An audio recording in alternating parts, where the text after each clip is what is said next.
Yang pertama, tuntutannya sadis, dan ini membenarkan, bahkan mungkin lebih banyak orang yang tidak pernah sidang gitu yang hadir hari ini.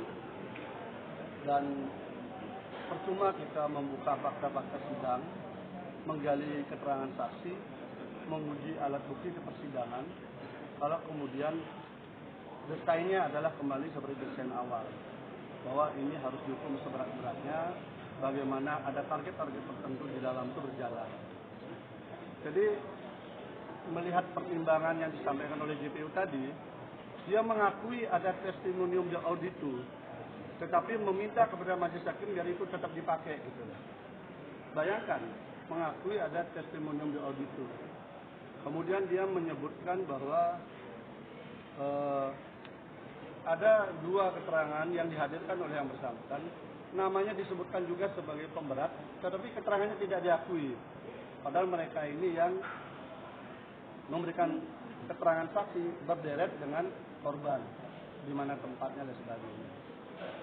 Dan saya kira ini kalau boleh mungkin tuntutannya lebih pada itu, mungkin lebih pada itu juga.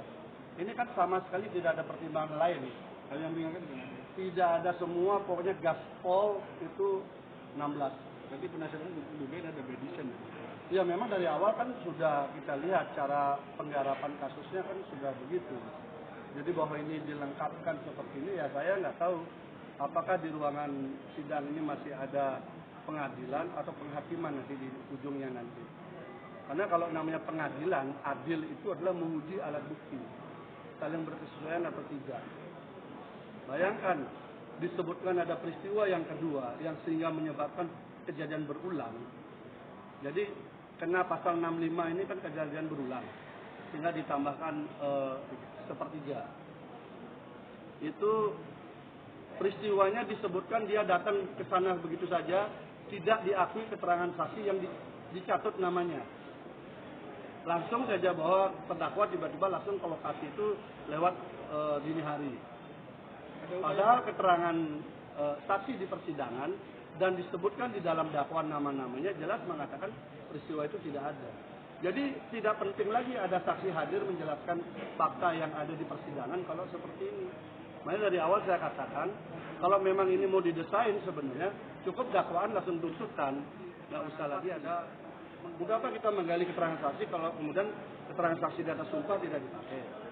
Lalu tadi juga JPU meminta agar BAP itu... Mohon perhatian panggilan ditujukan kepada para pihak dengan nomor perkara 994 Perdata Gugatan 2022 PM Surabaya. Atas nama penggugat Nelson Maris Makasendra DKK dengan kuasa hukum Yakob Lakrul Lawal SH bahwa penggugat Rido DKK dimohon segera memasuki ruang sidang Kartika 2.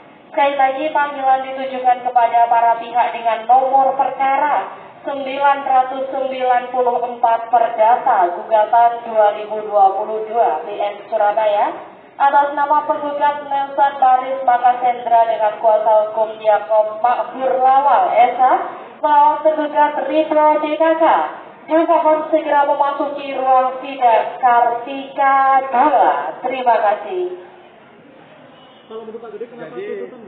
Jadi BAP pun dimintakan oleh JPU untuk dipakai juga sebagai alat bukti.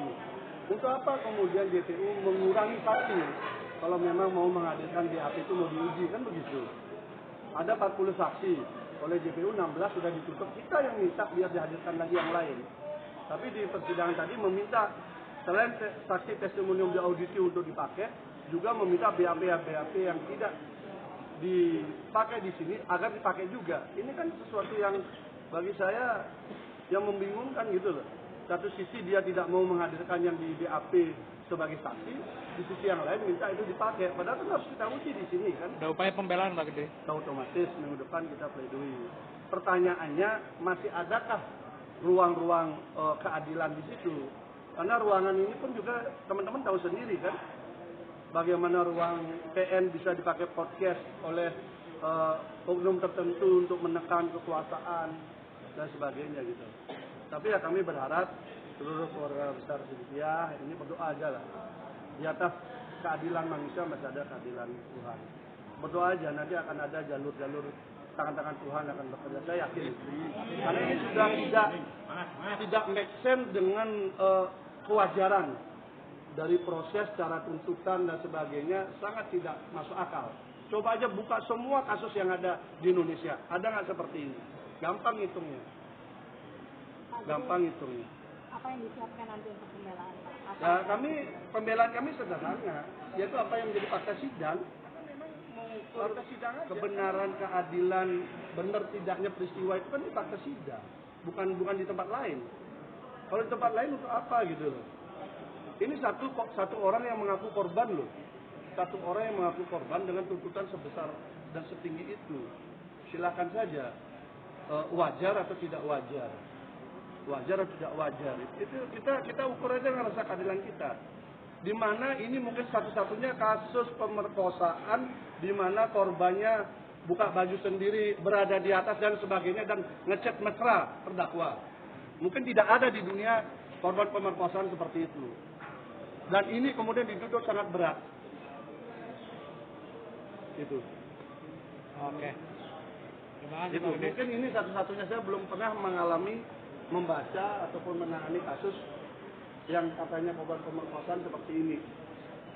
Kecuali memang ini didesain sedemikian rupa, kita lihat saja kejadian sebelumnya kan seperti itu. Pada saatnya nanti kebenaran mesti mencari jalan sendiri. Masih ada waktu, kita tinggal lihat saja. Dari awal kan sidang ini mau diintervensi juga, mau ada pemantau, mau ada apa, dan sebagainya kan masuk dalam sidang. Kita udah memahami itu kok. Makanya kita berusaha totalitas di dalam sidang. Totalitas kami ada di dalam sidang, dokumen-dokumennya juga ada. Kalau mau fair-fairan, buka itu hasil rekaman sidang. Sidangnya memang tertutup. Tapi kalau kita mau fair-fairan, lihat fakta sidang. Keterangan saksinya kayak apa? Pantas yang dihukum seperti ini. Itu kan kebanyakan yang nuntut kan nggak pernah hadir, nggak pernah dengar, langsung aja main kayak robot gitu. Lebih banyak kita daripada terdakwa. Lebih banyak kita.